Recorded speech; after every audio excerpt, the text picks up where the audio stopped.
एक बार ऋषि दुर्वासा द्वारा स्वर्ग में एक सभा का आयोजन किया गया था। सभी बहुत ही गहन भावना में लीन थे। उसी दौरान एक अप्सरा जिसका नाम पुंजिकस्थली था, वो उस सभा में विघ्न पैदा कर रही थी। उसी समय ऋषि दुर्वासा ने उन्हें सरलता पूर्वक इस कार्य को न करने को कहा, पर उन्होंने ऐसा नहीं किया। यह देख ऋषि दुर्वासा ने उन्हें श्राप दिया। कहा, तुम्हारा यह कृत्य बहुत अशोभनीय है, मैं तुम्हें श्राप देता हूँ, तुम वानरी हो जाओ। यह सुनकर अप्सरा को अपने द्वारा किए गए कार्य का बहुत पछतावा हुआ। वे रोते हुए ऋषि दुर्वासा और सभा में बैठे सभागार से क्षमा मांगने लगी, जिसके बाद ऋषि ने उन्हें एक वर भी दिया और कहा कि वे अपनी इच्छा शक्ति से अपने रूप को बदल सकती हैं।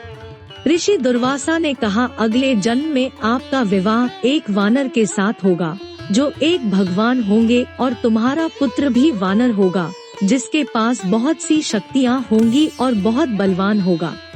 ऋषि दुर्वासा का यह कथन सुनकर उन्होंने इसको स्वीकारा और उनका अभिवंदन किया। कुछ वर्षों बाद पुंजिकस्थली विरज की पत्नी के गर्भ से एक वानरी का अवतार लिया, जिनका नाम अंजना रखा गया। अंजना जब अपने किशोरावस्था में पूर्ण हुई तो उनका विवाह वानर केसरी से हुआ, जो महान पराक्रमी शिरोमणि कपिराज अर्थात भगवान थे। एक समय की बात है, जब अनेक ऋषि अनुष्ठान कर रहे थे तो वहाँ पर एक जंगली हाथी ने उपद्रव करना शुरू कर दिया। बहुत से ऋषि अपने अनुष्ठान को पूरा नहीं कर पाए। यह देख केसरी जी खुद को रोक नहीं पाए और उन्होंने अपने प्रिय हाथी को मार दिया, जिसके बाद उन्हें इस कृत्य का बहुत पश्चाताप हुआ और दुख और पीड़ा के पात्र हो गए। यह देख वहाँ सभी उपस्थित ऋषियों ने उन्हें वरदान दिया। उन्होंने कहा कि शीघ्र ही तुम्हारे यहाँ एक बच्चे का जन्म होगा, जो बहुत बलवान और शक्तिशाली होगा, पवन से भी तेज जिसकी रफ्तार होगी। एक बार माता अंजनी मानव रूप में पर्वत की तरफ से जा रही थी। वे उस समय वहाँ के हर दृश्य का आनंद ले रही थी। उसी दौरान वहाँ बहुत जोरों से हवा चलने लगी और उनका वस्त्र उड़ने लगा, पर आसपास कोई क्रिया नहीं हो रही थी। न पेड़ पौधों के पत्ते उड़ रहे और न ही कोई अन्य क्रिया। यह देख माता बहुत क्रोधित हुई और चेतावनी देने लगी कि कोई भी हो, मैं श्राप दे दूंगी।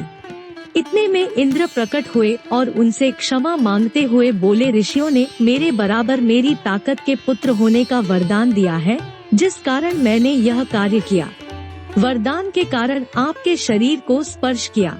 उन्होंने यह भी कहा, भगवान रुद्र मेरे स्पर्श से आपकी आत्मा में प्रविष्ट हुए, जो आपके पुत्र के रूप में जन्म लेंगे, और इसी के चलते भगवान श्री हनुमान जी का जन्म हुआ, जिन्हें हम भगवान रुद्र के अवतार मानते हैं, और इसी कारण हम इन्हें पवन देवता भी कहते हैं। श्री हनुमान जी के जन्म के बाद उन्होंने बहुत से महान कार्य किए, बहुत सारे राक्षसों का वध किया है। प्रभु श्री राम की भक्ति में लीन रहने के पश्चात उन्हें भगवान राम मिले, उनकी सेवा करी, माता सीता जी को लंका से छुड़ाने में अहम भूमिका निभाई। इसके साथ ही साथ उन्हें कलयुग काल तक जीने का वरदान साक्षात विष्णु जी से मिला।